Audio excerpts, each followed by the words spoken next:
Now, on 105.9 FM and streaming worldwide on the WMAL app, O'Connor and Company.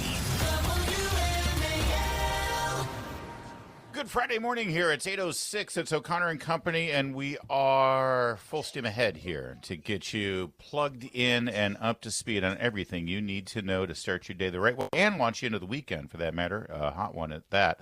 At 8:35, 30 minutes from now, we'll talk to Chuck Thies, D.C. political analyst, talk about the deal for the Washington football team, whatever it's going to be called, and also Senator Mike Lee's bill that will revamp the way the district council does their business with a little bit more transparency. Can't be bad. It's Larry O'Connor with Patrice Onwuka, the Sydney Sweeney of morning radio. Wow. Talk shows. I mean, I guess I'm going to take that as a compliment. She's a beautiful woman. There you go. Joining us right now. It's one of our faves. He's a good guy. He's a quirky dude. He's forgotten more about the economy than most people will ever know. Absolutely. He is senior fellow at the Heritage Foundation, co-founder of Unleash Prosperity, co-author of the book, The Trump Economic Miracle. He's Steve Moore. Good morning, Steve. Good morning, guys. But I'm the Tom Cruise of economics. Sure. Ooh. Wow, wait, who said that? All right, Steve. Is that on your business card? I don't know why, but I'm introducing everybody as if I'm the ring announcer at a Hulk Hogan match. I'm just inspired by the Hulkster. Steve, that was quite a scene yesterday. First of all, it's extraordinary for any president to go and visit the Fed, even though it's, they're kind of next door neighbors there. But what was at play here with all of the quibbling and the squabbling over the overruns of the construction deal? You don't want to mess with Trump on a construction project. But then the underlying issue, which is Jerome Powell has just got to lower these rates. Yeah, well, first of all, I mean, I think Trump wanted to go see the Taj Mahal that they're building over there. And look, I'm wondering if there's a hot tub in Jerome Powell's office now. $2.5 billion is outrageous, and it's symbolic. Actually, it's why Americans hate the swamp, Larry and Patrice, because we spend money like it's candy.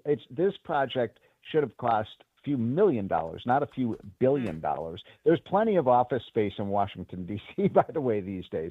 The story. It has marble staircases and it has waterfalls, and the Fed really needs that.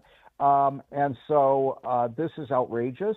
And Jerome Powell is the one who oversaw the project, and it's also symbolic because this is the guy who is always lecturing Congress about spending too much money, and they do spend too much money. And then he has oversight of this project, and he, what's the old saying? Charity begins at home.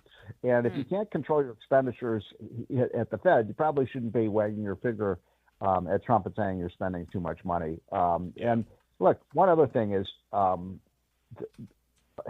Jerome Powell has a bad record. He has been a bad chairman of the Federal Reserve Board. He is the one who allowed inflation go up to 9% under Biden's presidency and wrecked the economy. Well, Steve, I mean, there's been so much good news, right? We have investment rising again. Coming out of Q1, we're seeing companies in advance of the One Big Beautiful Bill passing. They're expecting that full expensing. We're seeing consumer sentiment ticking back up again, small business sentiment rising again. Do you see enough evidence for Jerome Powell and the Federal Reserve to cut rates next week? Because I think we all do, right?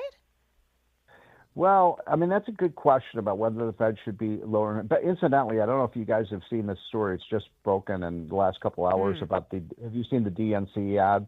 The new DNC ad that blames... No, not yet. Oh, on the price of groceries? Yes, we were going to get to it later in the show. It's an amazing story. This is going to go down in the annals of political history as maybe the worst political ad of all time. So it has a chart in the ad, Patrice, you haven't seen it yet, of the rising prices of food under Biden. And it says, look what Trump did to the economy. I mean, it's goodness. They pulled it. By the way, they pulled it down, and they are trying to move on to the next one. But prices went significantly up under Biden, and obviously everyone knows that food prices went up by over 25%. And here's why I'm a little squeamish about this idea of let's continue to lower interest rates. The problem with that is that, look, everything is going really well with the economy right now. Patrice, you're exactly right. Low inflation, low unemployment, a lot of jobs out there, record stock market, business confidence up, consumer confidence up. All the signs are positive. The one thing that could really derail the Trump economy would be if inflation comes back, because then people really would be upset about the prices, going to the grocery store and the gas pump. And so when you lower rates, you're pumping more money into the economy, and I worry that might put some pressure on prices. But look, Trump is a real estate guy. You were talking about this, Larry. He knows about construction. He knows about building things. Real estate people love low interest rates, right? Yeah. I mean, he loves, and I'm like, well, maybe we should hold back a little bit. I could go either way on this, but here's the thing that you guys should know, though. Remember what happened 6 weeks before the election? Powell starts lowering rates, right? Even though inflation is still high. Right. And now the inflation is pretty tame, and he won't lower rates. So he's got to explain that. I think he was putting the thumb on the scale because he wanted Kamala Harris to be the next president. Well, a big part of Trump's economic strategy here, of course, has been enticing corporations to manufacture here at home, move their operations from overseas. And he's gotten commitments, some extraordinary commitments from these corporations. Well, to ramp up manufacturing again here in the United States, that means major capital outlays, major investments in real estate and in equipment. If they could just save 1 percentage point on financing that stuff, that's billions, Steve, isn't it? It is. There's no doubt. But here's the thing. This is your Economics 100 lesson. And it's important because I think people, it's hard to understand what the Fed does and why they do it. But I know this is going to surprise a lot of people, but the Fed does not control interest rates. They don't control the 30-year mortgage interest rate. They don't control the 10-year Treasury bill. That is determined by the market. It's the law of supply and demand of the amount of available credit and the demand for credit. And so if you look at what happened last year, when the Fed cut the short-term interest rates, the federal funds rate, do you guys remember what happened to the mortgage rate after that? They went up, actually. They went up. Yes, Patrice, you get the A in economics today. So, in other words, the reason that the 30-year mortgage went up is when the Fed lowered the rates at the low end, the market became afraid of inflation, and inflationary expectations would. So, my point is that if the Fed were to lower rates right now, it may not actually lower the rates that we really care about, which is the 10-year Treasury, the 30-year mortgage. Those may go up if the market perceives this as a trigger for inflation. So, Larry, you're right. It's a beautiful picture on the economy. Let's not screw it up. I could go either way on this. I think, but the one thing we need to do is we need to get rid of Jerome Powell. If I were Trump, I would nominate someone right away, a Kevin Hassett or a Larry Kudlow or Steve Forbes, someone like that who's competent to run the Fed. Let Jerome Powell serve out his term, and then we're going to get a beautiful picture. But I don't think now is a great time to be, because the market would have a very negative reaction if Jerome Powell were fired, I think, because they worry that, oh, gosh, now it's too political, et cetera.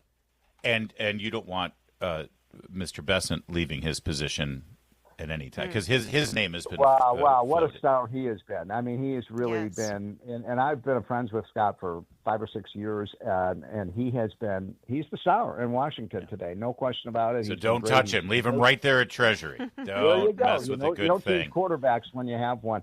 And look, I have to say that this is an economy that is going to get better and better. I'm super bullish right now.